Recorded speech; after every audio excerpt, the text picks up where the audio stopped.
దేవునికి స్తోత్రం. హల్లెలూయా. ప్రభునందు ప్రియా దేవుని ప్రియులారా, మీ అందరికీ మరణాత. బాగున్నారా? మీ అందరూ బాగున్నారని తలంచచ్చు. మన ప్రభువును రక్షకుడైన యేసుక్రీస్తు యొక్క నామంలో మీ అందరికీ వందనాలు తెలియపరుస్తున్నాను. ప్రియులారా, సమయంలో దేవుని వాక్యము నిమిత్తం అనేకమైన విషయాలు మనం మాట్లాడుకుందాం. కనుక ప్రార్థన చేద్దాం. ప్రేమామయుడ, కరుణామయుడ, దయామయుడ, సృష్టికర్త నీకు వందనాలు తండ్రి.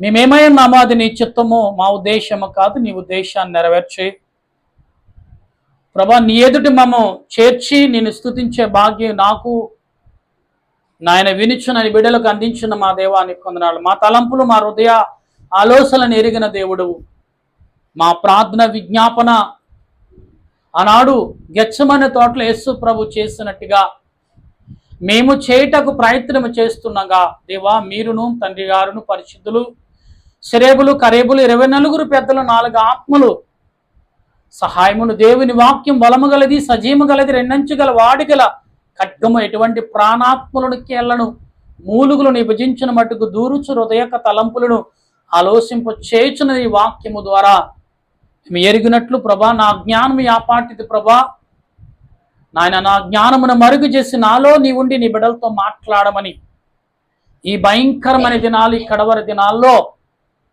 నీ ఆత్మ సహాయం దయచేయమని ప్రభువైన క్రీస్తు నామంలో ప్రార్థన చేయుచున్నాను పరమ తండ్రి, ఆమేన్. మన తండ్రి అయిన దేవుని కృప తోడై నడిపించునుగాక, ఆమేన్. ప్రభునందు ప్రియా దేవుని ప్రియులారా, ప్రభు పేట మరొకసారి మీ అందరికి శుభాలు తెలియపరుస్తున్నాను. ప్రకటన గ్రంథము 3 అధ్యాయాలు పూర్తి చేసుకుని 4వ అధ్యాయంలోకి ప్రవేశించాం. చదువుదాం. ప్రకటన గ్రంథములో మాటలు మొదటి మాట ఏమైనదంటే, చదువమ్మా 4వ అధ్యాయం మొదటి వచనం. ఈ సంగతులు జరిగిన తర్వాత నేను చూడగా అదుగో పరలోకమందు ఒక తలుపు తెరవబడి ఉండెను, మరియు నేను మొదట వినిన స్వరము బూరు ధనువలే మాతో మాట్లాడగా వింటిని. ఆ మాట్లాడిన వాడు ఇక్కడికి ఎక్కి రమ్ము, ఇక మీదట జరగవలసిన వాటిని మీకు దేవునికి స్తోత్రం. ఆలకించుట. ఈరోజు అంశము ఆలకించుట. దేవుడు ఒక స్వరం వినపడుతుంది ప్రియులారా, అది స్వరం ఏంటో తెలుసుకోవాలి మనం. ఆలకించుట. దేవుడు అంటున్నాడు వినుచున్న వాడిని, లేదా వినుట మనం అనుకుందాం, ఈరోజు వినుట అనుకుందాం. వినుట దేవుడు ఆలకించమంటున్నాడు. వినుటనప్పుడు వినేవాడిని అంటున్నాడు నువ్వు పైకి ఎక్కిరా. ఎక్కడికి ఎక్కాలి? ఒక బిల్డింగ్ పైకా, లేదా ఇంకో బిల్డింగ్ పైకా? కాదే. పైకి ఎక్కిరంటే పారలోకంకి ఎక్క, ఆకాశంకి ఎక్కరమ్మంటున్నాడు. ఎలాగ ఎక్కెళ్ళాలి? ఎలాగ ఎక్కగలడు? ఏ రీతిగా ఎక్కగలడు? శరీరం ద్వారా ఎక్కగలడా? ఆత్మ ద్వారా ఎక్కగలడా? ఆత్మ ద్వారా పరలోకమును చూస్తున్నాడు. పరలోకమున్న తండ్రి ఈ మనుషుడు చూస్తున్నాడు కాబట్టి వినుచున్నవాడా పైకెక్కురా, వినుచున్నవాడా పైకెక్కురా అంటున్నాడు. అని వింటున్నాడు కాబట్టి పైకెక్కరమ్మని ఏమంటున్నాడు? 2వ వచనంలో, వెంటనే నేను ఆత్మవశుడనైతిని, ఇదిగో పరలోకమందు ఒక సింహాసనము వేయబడి ఉండెను, సింహాసనమందు ఒకడు ఆసీనుడై. దేవునికి స్తోత్రం. అంటే ఇతడు ఆత్మవశుడంటే ఆత్మరూపంగా పరలోకానికి వెళ్ళిపోయాడు, శరీరాన్ని ఇక్కడ విడిచిపెట్టాడు. ఆత్మవశుడై అంటే ఆత్మను దేవుడు కోరుకున్నాడు, ఆత్మ ద్వారా పరలోక రాజ్యానికి వెళ్ళాడు. అక్కడ చూస్తున్నాడు. ఎలా చూస్తున్నాడు అంటే ఒక గొప్ప సింహాసనం చూస్తున్నాడు. చూస్తుండగా ఒక సింహాసనము, మరి నాయ గొప్ప సింహాసనముగా కనపడుతుంది. లోకములో న్యాయవంతులు కూర్చునే సింహాసనంగా కాక ఒక భిన్నముగా కనపడుతున్న సింహాసనము. అతడు ఎలాగున్నాడంటే మహాశక్తిమంతుడై ఆ సింహాసనం ధరించేవాడిగా సింహాసనం కనపడుతుంది. ప్రియులరా గమనించండి, ఆత్మవశుడంటే నువ్వు ఆత్మకు లోబడినప్పుడు దేవుడు ఎక్కడ పిలిస్తే అక్కడికి నువ్వు వెళ్ళిపోతావు. దేవుడు ఎక్కడ రమ్మంటే అక్కడికి వెళ్ళిపోతావు. దేవుడు ఏం చూపిస్తే అది చూస్తావు. ఎందుకని ఆత్మకు లోబడినప్పుడు. అందుకే మానవుడా, నరుడా, ఎక్కు రమ్మంటే వినుచున్నవాడు నువ్వు ఎక్కురా, ఆలకించుచున్నవాడు నువ్వు ఎక్కురా అన్నట్టు వినుచుంటాం. ఈరోజు వినుట అంటే ప్రియులారా వినాలి. మాట విన్నప్పుడు దానికి అర్థమవుతుంది. అర్థము కాకుండా రెండు కుక్కలు కొట్టుకుంటే గందరగోళం సృష్టించబడుతుంది. ఇద్దరు మనుషులు అరుచుకుంటే కుక్కల కంటే మించిపోతారు. అని కుక్కలు అనుకుంటే అంట వీళ్ళు నాకంటే మా ఇద్దరికంటే బాగా కొట్టుకున్నారని కుక్కలు కూడా సైలెంట్ అయిపోతాయంట. అలాగా మనుషుల యొక్క గందరగోళం ఈ లోకంలో ఉంది. కాబట్టి గమనించండి, ఇక్కడ అంటున్నాడు ఆత్మవశుడునైన వెళ్ళి చూడగా పరలోకంలో ఒక సింహాసనం చూశాడు. అక్కడ ఏమై ఉన్నది అంటే 3వ వచనం చదువుతున్నప్పుడు, ఆసీనుడైన వాడు దృష్టికి సూర్యకాంత పద్మరాగములతో పోలునువాడు మరకతముల వలె ప్రకాశించు మేఘధనుసు సింహాసనమును అమ్మా ఆవరించినది. ఎలాగంటే ఊహించిన ఆయన మానవులుగా సూచించిన క్రియ కంటే ఇక్కడ గొప్ప విచిత్రమైన గొప్ప శక్తి కలిగిన ఎన్నడూ చూడని క్రియను చూస్తున్నాడు. అతనే పిలిచాడు. ఎవరో ఆ మహిమగను ఆ గొప్ప వెలుగును ఆవరించిన ఆయనే పిలుస్తున్నాడు ఆయన దగ్గరకు. ఏమని పిలుస్తున్నాడు, ఎందుకు పిలిచాడు అని ఆలోచిస్తాడు. వెళ్ళినవాడు ఆత్మవశుడిగా వెళ్ళిన ఇతను ఆలోచిస్తున్నాడు. ఈరోజు మనం కూడా ఈ భూలోకంలో ఆలోచించాలి. మరణించక ముందు నీ ఆత్మ దేవునికి అప్పగిస్తే దేవుడు ఏం చెప్తున్నాడో నువ్వు ఆలకించగలవు. దేవుడు ఏం ప్రకటిస్తున్నాడో వినగలవు. దేవుడు ప్రార్థిస్తున్నాడో చెప్పగలవు. అదే ప్రవచన వచనాలుగా ప్రకటించగలం. అంతే తప్ప మనకి ఇష్టమైనట్టు మాట్లాడితే ఏమండి, 2 కుక్కలు కొట్టుకుంటే ఎలాగుంటుందో అలాగుంటాయండి. 2 కుక్కలు అరుచుకుంటే ఎలాగుంటుందో అలాగుంటుంది మన బ్రతుకులు. ఆ బ్రతుకుల నుండి బయటికి రమ్మంటే నువ్వేమి మొదటి దేనికి లోబడండి, ఆత్మకు లోబడాలి. ఆత్మకు లోబడినప్పుడు దేవుడు నిన్ను ఎక్కడికి తీసుకెళ్ళండి అక్కడ తీసుకుపోతాడు. ఆ నౌకతో నడిచినట్లుగా ఆత్మతో నువ్వు దేవునితో నడవగలవు, దేవునితో పరలోకంలో జీవించగలవు అనే మాటను మనం చూస్తున్నాం. 4వ వచనంలో సింహాసనము చుట్టూ 24 సింహాసనం ఉండెను.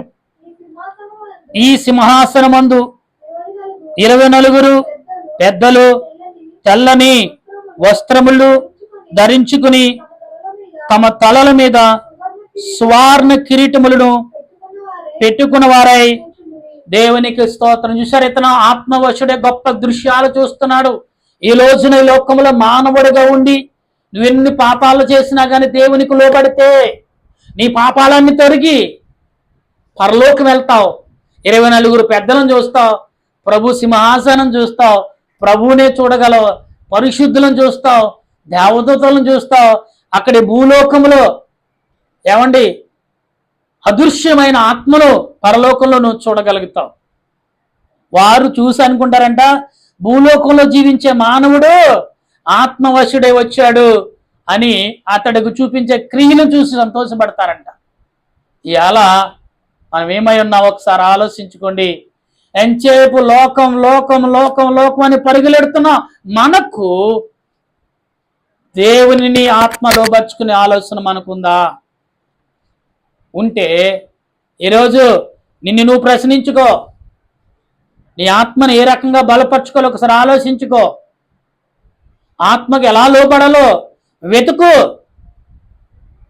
ఆత్మకి ఎలాగ లోబడి బ్రతకాలో జీవించుటకు నువ్వు అలవాటు చేసుకో. ఇంతవరకు అలవాటు లేకపోవచ్చు, కానీ ఈ రోజు నుంచి అలవాటు చేసుకో. ఈ రోజు నుంచి జీవించు. కుక్కలు మొరగటం కాదు, నిన్ను చూసి భయపడతాయి. నీ ఎదుటిగా మొరుగుతే నువ్వు దానికంటే ఎక్కువగా మొరుగవనుకో, అవి కూడా తలదించుకునే కాకుండా అసలే కంటికి నీ లోకములు ఏది కనపడదు నీకు. ఎందుకంటే ప్రతిదీ కొట్టుకున్న వారు కూడా వారు నవ్వుతూ ముచ్చలు లేపుకున్నాడు. చాలా మీరు గమనించాలి, ఇక్కడ 2 మనుషులు రోడ్డు మీద తిట్టుకుంటూ కొట్టుకుంటున్నారు. కానీ ఆత్మవశ్యుడైన ఈ మనిషికి వాళ్ళిద్దరు ఎలా కనపడుతున్నారంటే ముచ్చలు చెప్పుకున్నట్టు కనపడుతున్నారంట. కొట్టుకున్నట్టు తిట్టుకున్నట్టు కనపడట్లా. అంటే ఆత్మవశ్యుడైన ఇతడుకు వారి మాటలు ఎలాగోనంటే చాలా మృదువుగా మాట్లాడి కూడా వినపడుతుందంటే ఆత్మవశుడైన వాడి యొక్క ఆలోచనకు ఎలా కనపడతాడు? ఎదుటివాడు మంచితనంగా కనపడతాడు, వారు చక్కటిగా ముచ్చడించుకున్నట్టు కనపడతారు. సాతానుగాడు వాడి ఎదుట ఏమి చిత్రగించాలనుకున్నా వాడి వల్ల కాదు. ఎందుకంటే ఇతడు ఆత్మవశుడై ఉన్నాడు కాబట్టి అతడు కూడా, వాళ్ళు కూడా నాకు వలె ఆత్మవశులై ఉంటే బాగునని ప్రేరేపణ కలుగున్నాడు కాబట్టి ఇతడుకో వారు ఎలా కనపడతారంటే చాలా విచిత్రంగా, చాలా మంచితనంగా కనపడతారు. అందుకే ప్రతిదీ దాన్ని భూతార్థంలో పెట్టవద్దు. మనం కొంతవరకే భూతార్థంలో పెట్టినా అది దాన్ని భూతార్థంలో కూడా మంచిగా కనపడి, ఇప్పుడు చాలా మంది వాచ్లు రిపేర్ చేసినట్టు భూతార్థం పెట్టుకుంటారు, చిన్న వస్తువు కూడా పెద్దదిగా కనపడాలని. ఆ పెద్దదాన్ని మంచిగా చూడాలనే చూడాలి తప్ప చెడ్డగా చూడాలి, నాశనం చేయాలని పెట్టుకూడదాన్ని. మంచిగా బాగు చెల్లిన భూతార్థం పెట్టుకుంటాడు. నీవు కూడా అలా చూస్తే అవతల వాడు నీ కంటికి ఎదుటి వారికి దుర్మార్గుడిగా కనపడినా కానీ నీకు ఎలా కనపడతాడండి?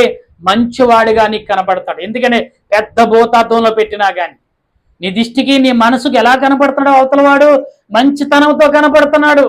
ఎవడో చెప్పాడు, ఏదో చెప్పాడని ఎవరి మాట, నీ మనసుతో నీవు ఆత్మను లోబడిన వ్యక్తిగా ఒకసారి ఎదుటివాడిని చూసినప్పుడు నవ్వుకుండా, వాడి తిట్టినా కానీ నవ్వే వస్తుంది మనకి. వాడిని చంపేయటానికి వచ్చినా కూడా నవ్వుతూ ఉంటామంట, భయపడమంట నవ్వుతూ. ఇదేంటి పెచ్చోడు, కత్తి కూడా నీ చేతికి ఎలా కనపడుతుంది? ఏదో ఒక బొమ్మలా కనపడుతుందంట. ఇదేంటి బొమ్మ అట్టుకొస్తాం నాకు ఎత్తాగా అనుకుంటాం.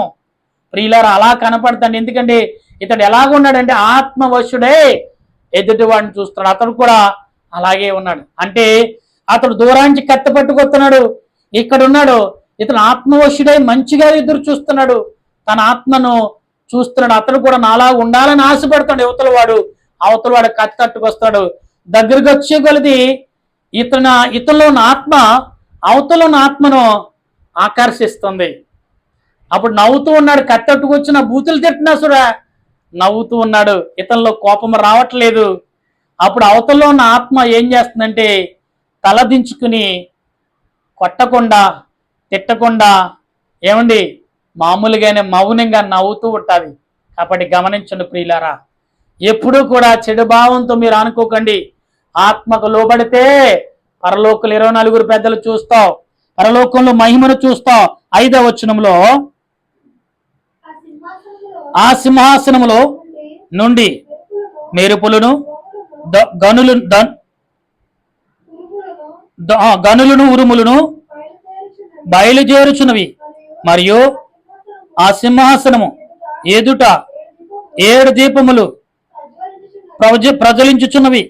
అది దేవుని 7 ఆత్మలు. దేవునికి స్తోత్రము కలుగును గాక. ప్రియులరా, ఇక్కడ గమనించాలి మనం ఎప్పుడైతే దేవుడు మంచి చేయాలని 24 పెద్దలు కూడుకున్నారంటే, దేవుడు సింహాసనం ధరించాడంటే భూమి మీద ఏదో జరగబోతుంది. అది ముందుగానే భక్తుడు ఆత్మవశుడైన వాడికి చూపిస్తున్నాడు. ఆత్మకు లోబడితే కుమార్తె నువ్వైనా నేనైనా దేవుడు పరలోకంలో, భూలోకంలో ఏం జరుగుతుందో పరలోకంలో చూపిస్తాడు. ఎందుకంటే అమలు చేసేది అక్కడి నుంచి కాబట్టి భూలోకంలో ఇక్కడ జరిగింది చూపిస్తాడు. అందుకే వినేవాడా పైకెక్కరమ్మన్నాడు దేవుడు, ఆలకించేవాడా పైకెక్కరమ్మన్నాడు దేవుడు. గమనించండి, ఇవాళ నిజంగా నీవు ఆత్మకు లోబడితే భూలోకంలో ఏం జరుగుతుందో అది ముందుగానే పరమదేవుడైన దేవాది దేవుడు ఒక్కడిగా నిర్ణయం తీసుకునేది కాదు. ఇవాళ ఒక కమిటీగా ముఖ్యమంత్రి, ప్రధానమంత్రి ఎలా కమిటీ వేసి నిర్ణయం తీసుకున్నారు. అలాగే 24 పెద్దలు 4 జీవులు దీపముల వృక్షములతో నిత్యము వెలుగుతున్న ఆ వెలుగు దీపము ద్వారా, అంటే వెలిగించబడుతున్న ఆ దేవుడు నిర్ణయం తీసుకుంటే ఆ నిర్ణయం ఎలాగుంటుందో, ఆ నిర్ణయం అమలు చేస్తే ఎలాగుంటుందో పరలోకంలో ముందుగా నీకు చూపిస్తాడు. అందుకే అలా ఇంక చూపించిన ప్రతి వారు కూడా ఈ భూలోకంలో ప్రవచిస్తున్నారనేది మనం గమనించాలి. ఇలా ఆ దీపాలు వెలిగించబడుతున్నాయి, గొప్పని వెలుగును ప్రకాశిస్తున్నాయంటే దేవుడిని సింహాసనం మీద ఉన్నాడు. ఇవాళ శత్రువులు ఎవరు లేరండి, మనకి అందరూ మిత్రులే. నువ్వు ఆత్మకు లోబడవా, ఆత్మవశుడు అయినావా, ఖచ్చితంగా నీకు శత్రువు అనేవాడు భూమి మీద ఎవడ ఉండడో. హిందూ అయినా, ముస్లిం అయినా, బుద్ధుడైనా, మరొకడైనా అందరిలో దేవుని ఆలోచన ఉన్నది, అందరిలో దేవుని ఆత్మ ఉన్నది, అందరూ దేవుని తలంపులు ఉన్నాయి. అందరూ దేవునికి ఆత్మకు లోబడవలసిన వారే. ఇవాళ సాతానుగాడు సృష్టించిన వీడు ఆ కులస్తుడు, వీడి మస్తస్తుడు, వీడు ఆడు అక్కడ ఇక్కడ అని అనుకోకండి ప్రియులారా. దేవుడు అంటున్నాడు ఆత్మకు లోబడు, ఆత్మకు లోబడిన వాడు ఆ పైకి ఎక్కిరమ్మన్నాడు దేవుడు. ఈ ఆత్మ లోబడిన ఆత్మ ఎక్కడికి వెళ్ళిపోయింది? పరలోకంకి ఎక్కెళ్ళిపోయింది. గమనించండి, ఈ రోజున ఆ మహిమ గల దేవుడు నీకు చెప్పకుండా ఏమీ చేయడు. అందుకే ఇలా ఆత్మవశుడైన ప్రతి వారికి కూడా భూమి మీద చెప్తున్న వాళ్ళే ప్రవచిస్తున్నారు. కానీ ఎప్పుడైతే వారు ప్రవచిస్తున్నారో కొంత వాళ్ళు గర్వం రావటం వల్ల ఈ భూమి మీద ఆ ప్రవచనాలు కొన్ని నెరవేరట్లా. గమనించండి, ప్రవచించే వారులారా, మీరు గర్వానికి లోబడకండి. నేనే కాబట్టి నేను ఆత్మకు లోబడ్డాను, అందుకాబట్టి నేను ప్రవచించను అనుకోకండి. దేవుడు లోబడటం వలన, నీ ఆత్మను ఎంచుకున్నట్టు వలన నువ్వు ఆయనకి పరలోకం వెళ్ళావు. భూలోకంలో ఏం జరుగుతుందో ఆయన నీకు చూపించగలిగాడు. దాని నిమిత్తం నీ సంఘములో గాని సమాజములో గాని, అందుకే ఆత్మతో చెప్పుచున్న మాట చెవుగలవాడు. అంటే సమాజముతో చెప్పుతున్న మాట, సంఘముతో చెప్పుతున్న మాట మనం అందరూ వినాలి. వినేలాగా మనం మాట్లాడాలి, వినేలాగా మనం ప్రార్థన చేయాలి, వినేలాగా మనం ప్రవర్తించాలి, వినేలాగా మనం ఆలోచన కలిగినప్పుడు ఆత్మవశుడు అయి ఉంటావు. కుటుంబంలో గొడవలు వచ్చినా అది కొంతసేపే ఉంటుంది, సాతాను గందరగోళం చేస్తాడు. కానీ దేవుడు ఆత్మ మన పక్కనున్నది నువ్వు గ్రహించావనుకోండి, గంట సేపు నువ్వు గుంపు చూపులాడి గొంతు గారు అరిసినా కానీ సాతాన్ని నేమీ చేయడు. వెంటనే దేవుడున్నాడని రిలీజ్ అయ్యి ప్రభువా నన్ను క్షమించుమంటావు. కొన్ని క్షణాల్లోనే నీ ముఖంలో అప్పుడు వరకు ఇంతలా ఉబ్బిపోతుంది నీ ఫేసు, నీ ముఖం, నీ నలలు ఉబ్బిపోతాయి. కానీ ప్రభు ఎప్పుడైతే నీలోకి వచ్చేసాడో ఆత్మను శాంతపరిచేస్తాడు. ఇంకా సిరినవ్వు వచ్చేస్తుంది. ముఖం అంతా అప్పటి వరకు సీరియస్కున్న ఫేసు నవ్వుతో కలకల్లాడిపోతుంది. అటువంటి కృప పరిశుద్ధాత్మ దేవుడు ఈ సమయంలో మనందరకు ఈ కడవరి దినాల్లో అందించి బలపరచునుగాక. ఆమేన్. ప్రార్థన చేద్దాం. ప్రేమగల దేవా నీ కొందనాలు. ఆత్మవశుడు అయిన మానవుడా, మనుషుడా, పైకెక్కు రమ్మన్నావు. వినుచున్నవాడా రమ్ము అని పిలుస్తున్నావు. వినుచున్న మేము గ్రహించే మనసును, ఆత్మకు లోబడే మనసును మా అందరికి అందించి బలపరచుమని ప్రభువా ఈ సమయంలో నేనే కాదు నా దేశ ప్రజలు ఒకరా ఇద్దరా అందరూ సమానులే గనుక నాయన వినుచున్నవాడును తలుపు తట్టుచున్న నీవు ఇప్పుడు లోబడుచున్నవాడా, వినుచున్నవాడా పైకెక్కు రమ్మంటున్నాడు. కనుక అటువంటి ఆలోచన నాకు అందరికి దయచేసి ప్రభా సాతానుకు లోబడకుండా ఆత్మవశుడై ఆత్మకు లోబడే మనసును నా దేశంలో ఉన్న ప్రతి వారికి 150 కోట్లు, ప్రపంచంలో 1200 కోట్ల ప్రజలు ఉన్నారు. వారందరికీ నీ ఆత్మ ఉంది, అందరిలో నీ ప్రేమ ఉంది, నీ ఆలోచన ఉంది. అందరూ నీ ఆత్మ వశులు అవ్వాలనేది నీ ఉద్దేశం.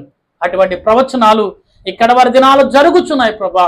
అటువంటిది లేకుండా శాంతి, సమాధానం, నీరాకడ సిద్ధపాటు ప్రతి వారు కలిగి జీవించగల మనసును అందించమని మా ప్రభువును రక్షకుడైన దేవదేవుని నామములో ప్రార్థన చేయుచున్నాను ఆ పరమ తండ్రి. ఆమేన్.